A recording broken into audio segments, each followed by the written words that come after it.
design of future San Francisco was a real challenge, and it was something that we heavily utilized our art department on. Yanick Dusseault was the art director, and I think he did a phenomenal job of designing a lot of building styles that I thought felt very they felt futuristic and very modern and contemporary, but also they seemed to sort of resonate with the city as it was today, you know. And it was an enormous undertaking to create all of the architecture, you know, in the background and avoid that kind of Flintstones thing of the same building passing by. And, you know, we wanted to make that feel incredibly dramatic and give the city a real personality, but also really make it feel as real as we could.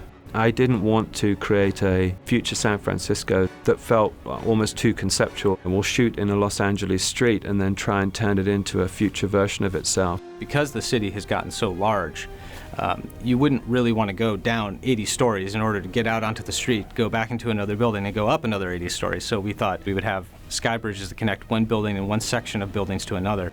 And they all have sort of access for flying vehicles, and that's one thing that would always change a city dramatically. Is if you have flying vehicles, you're going to need ways of entering buildings, you're going to need different pathways and different mechanisms for how the city functions.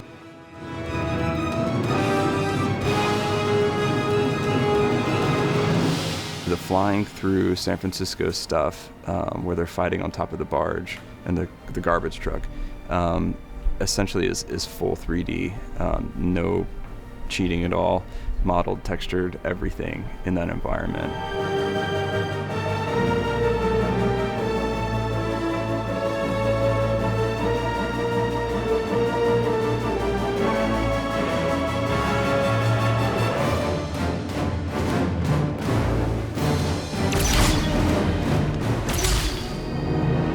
One of the more challenging things that we had to do in tandem with the Enterprise being destroyed was the Vengeance also gets destroyed, but in a unique way in that it crashes into San Francisco.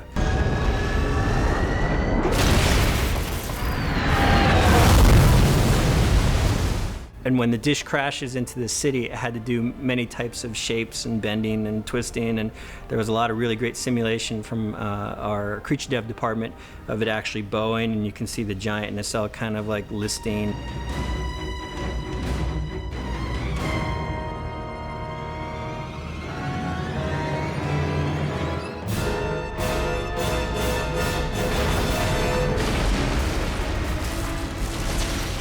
Karin Cooper and her rigid sim team took over as far as the buildings go, because those buildings are actual CG assets that had to smash apart. The Vengeance crashes into the ground, we sim that, and that affects the buildings. So then we have some hero buildings that are set up that the eye gets automatically drawn to. So we sim those, and then there's all these little buildings that we have to sim. Then there's debris coming off the dish.